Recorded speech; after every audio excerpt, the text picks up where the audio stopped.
Exam के एक रात पहले डर तो सबको लगता है, नर्वस सब होते हैं एंड दैट्स टोटली नॉर्मल। मैं खुद बहुत नर्वस था, ओवरथिंक कर रहा था कि क्या होगा कल, क्या वो मिस्टेक्स जो मैंने इंग्लिश के एग्जाम में कर रहा था वही रिपीट होगा मुझसे। बट मेरी जान, अपने ऊपर इतना कॉन्फिडेंस तो रखो कि जो गलतियां तुमने करा है उसे रिपीट नहीं करोगे। अगर तुम्हें अपने आप पे ही कॉन्फिडेंस नहीं होगा तो तुम उम्मीद भी मत करना कि कोई दूसरा तुम्हारे ऊपर भरोसा करेगा। मैं ये बात हमेशा कहता हूँ कि इंपॉर्टेंट नहीं कि तुमने कितना ज्यादा पढ़ा हुआ है, इंपॉर्टेंट ये है कि तुमने चाहे जितना भी पढ़ा है, कम या ज्यादा, एग्जाम हॉल पे जाके जब तुम बैठते हो ना तो तुम कितने अच्छी तरीके से अपने आप को हैंडल करते हो।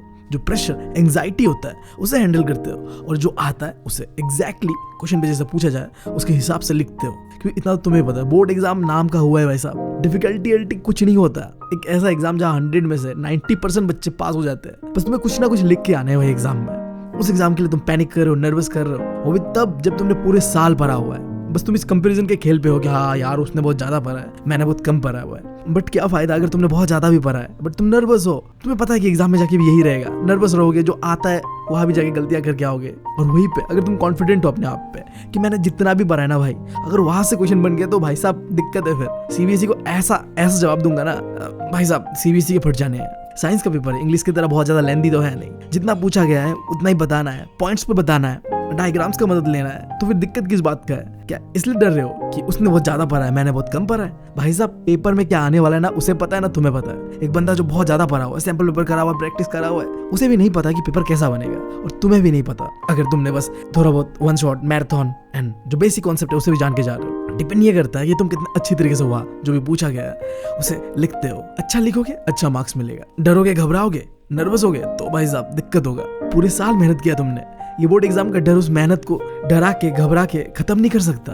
हाँ मुझे पता ऐसा फील होता है एग्जाम के एक रात पहले कि अरे यार मैंने तो कुछ नहीं पढ़ा है। अगर पढ़ा भी हुआ है तो ऐसा फील होता है कि कुछ तो याद ही नहीं है मुझे, और बार बार किताब खोल के याद करते रहते। भाई साहब मैं बता रहा हूँ तुम्हारा जो ये मेहनत है ना ये जाया नहीं जाएगा। खुद मेरे साथ भी ऐसा हो चुका है। एग्जाम के एक रात पहले ऐसा फील हो रहा है कि भाई साहब मैंने पूरे साल करा क्या है, क्या पढ़ा है, मुझे तो कुछ याद ही नहीं है। बट ये जो चीजें है ना ये दिमाग का खेल है, ये हमें डराने के लिए, घबराने के लिए प्रेशराइज करा जा रहा है। बट हम होंगे नहीं भाई साहब, क्योंकि जब एग्जाम हॉल पे जाके तुम बैठते हो ना, तुम्हारे हाथ पे क्वेश्चन पेपर आता है, तब ऑटोमेटिकली तुम्हारा सबकॉन्शियस माइंड तुम्हें बताता है कि भाई साहब ये चीज हमने भरा हुआ है, ये चीज ऐसा होता है। और तुम वो चीज़ है अगर कॉन्फिडेंट रहते हो कि भाई साहब तुम्हारे अंदर पे एक एटीट्यूड है कि जो होगा देखा जाएगा, तो उस एटीट्यूड के साथ तुम उस सिचुएशन पे बहुत अच्छा परफॉर्म करते हो। मैं खुद का बता रहा हूँ, मैंने ऐसे क्वेश्चन भी करा एग्जाम पे जाके जो मुझसे घर पे बन ही नहीं रहा था। पता नहीं कहाँ से मेरे पास वो माता वाला शक्ति आ रहा था, बट अपने ऊपर कॉन्फिडेंस रखने की वजह से शायद मुझसे वो क्वेश्चन बना और पेपर बहुत अच्छा जा रहा था। तो मेरा तुम लोगों से बस एक ही रिक्वेस्ट है, अब जितना भी टाइम है ना वहाँ पे हो सके जितना रिविजन करो अपने नोट्स से,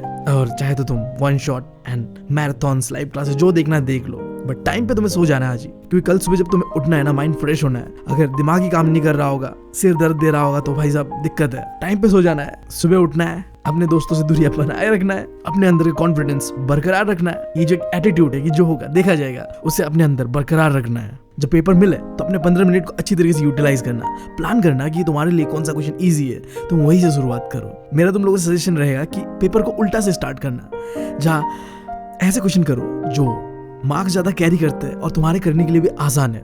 और तुम्हें पता है सेक्शन का सीन कैसा रहता है कि एक सेक्शन से कर रहे हो तो उसके सारे क्वेश्चंस करने हैं। अगर कोई ऐसा क्वेश्चन है जो उस सेक्शन से तुम्हें नहीं आते, डिफिकल्ट है, तो वहां पे समय बर्बाद मत करना। तुम्हें समय और पानी दोनों ही बचाना है इस वक्त। जो आ रहा है उसे करो और जो नहीं आ रहा है उसके लिए स्पेस छोड़ दो सेक्शन के अंदर एंड आगे बढ़ो। साइंस के अंदर जो सेक्शन डी है ना, मुझे लगता है कि वो सबसे आसान सेक्शन होगा और सबसे ज्यादा मार्क्स भी कैरी करता है। 5 मार्क्स 3 क्वेश्चन, माइंड अपना फ्रेश रहेगा। स्टार्टिंग जब करोगे तुम 15 मिनट जो भी तुमने प्लानिंग करा, उसके बाद उस फ्रेश माइंड से उन क्वेश्चंस को करो जहां तुम्हें समय भी थोड़ा ज्यादा देना होता है, बट क्वेश्चन आसान है और मार्क्स भी ज्यादा कैरी करता है। भाई मेहनत ज्यादा करोगे तभी तो मार्क्स भी ज्यादा मिलेगा ना। और जैसे मैंने बताया कि अपने अंदर का जो कॉन्फिडेंस है ना उसे खत्म मत होने देना। बहुत इंपॉर्टेंट है ये चीज। जब तुम इजी वाले और जहां ज्यादा मार्क्स कैरी होता है उन क्वेश्चंस को कर लेते हो ना, तुम्हारे अंदर पे अपना कॉन्फिडेंस होता है कि भाई साहब अब तो हम कर ही लेंगे। तब चाहे तुम्हारे सामने जितना भी डिफिकल्ट क्वेश्चन आ जाए, वो जो कॉन्फिडेंस तुमने शुरुआती में इजी क्वेश्चंस, ज्यादा मार्क्स वाले क्वेश्चंस को करके कर रहा है ना, वो तुम्हें मदद करेगा उन क्वेश्चंस को भी खत्म करने में जिसके बारे में तुम सोच भी नहीं सकते हैं ये क्वेश्चन मुझसे बन पाएगा, बट बन जाता है। बात करो न्यूमेरिकल्स वाले क्वेश्चन का, तो यहाँ छोटी छोटी गलतियां होता है और उसे तुम्हें नहीं करना है। लाइक सबसे ज्यादा ध्यान देना कि ऐसा यूनिट लिखना है एंड पे। अगर कन्वर्जन करने को कहा जा रहा है यूनिट्स को, तो उसे भी ध्यान देना पहले ही क्वेश्चन पढ़ते हुए, एंड जो भी यूनिट कन्वर्जन होगा वो साइड पे लिख लेना रफ पेपर पे, ताकि तुम आंसर पे उस चीज को रिफ्लेक्ट कर पाओ। और जब आंसर लिखोगे वो भी तुम्हें प्रॉपर्ली स्टेप वाइज लिखना है, क्योंकि न्यूमेरिकल्स के भाई साहब स्टेप वाइज मार्किंग होता है, तुम्हें ये चीज पता है। सबसे पहले जो भी गिवन होगा उन चीजों को लिखना, and then formula properly naming, कौन सा फॉर्मूला तुमने इस्तेमाल करा है, एंड देन जो भी स्टेप्स होगा, और आखिर में अंडरलाइन करते हुए अपने आंसर को हाईलाइट कर देना। और इसके साथ साथ जहां तक बात रहा कि डायग्राम्स का, तो भाई साहब मैं हमेशा कहता हूँ कि डायग्राम्स को साफ सुथरा लिखना एंड पेंसिल से लिखना। पेन का इस्तेमाल मत करना, मैं पहले ही बता दे रहा हूँ। पेंसिल अपने साथ कैरी कर लेना और उसका इस्तेमाल करना अपने डायग्राम्स को ड्रॉ करते वक्त। जरूरी नहीं कि तुम बहुत ज्यादा फैंसी डायग्राम्स बनाओ, अगर समय बचाना है, टाइम भी कम है तुम्हारे पास और तुम्हें इतना अच्छी तरीके से आता भी नहीं है, तो सिंप्लीफाई रखो डायग्राम्स को।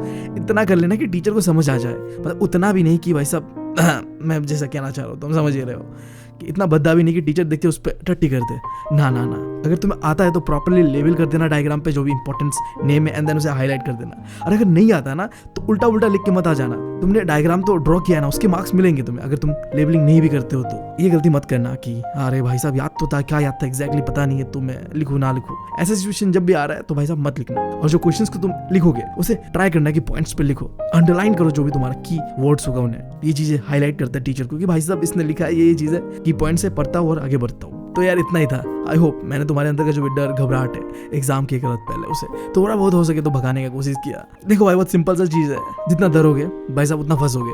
और मैं नहीं चाहता कि तुम डर के अपना बोर्ड एग्जाम को बेकार करो। पढ़ा सबने है भाई साहब, बोर्ड एग्जाम में सब सीरियस है, बस थोड़ा कॉन्फिडेंस चाहिए। और उम्मीद है मुझे कि मैंने वो कॉन्फिडेंस तुम लोग को दिया है। इसी बात के साथ मिल लेता हूं तुम लोगों से अलविदा। उम्मीद है कि तुम लोगों को मेरा काम पसंद आया होगा। अगर पसंद आया ना तो यार चैनल को सब्सक्राइब कर लेना, वीडियो को लाइक कर देना। मैं मिलता हूं तुम लोगों से अगले वीडियो में। Thank you, love you all.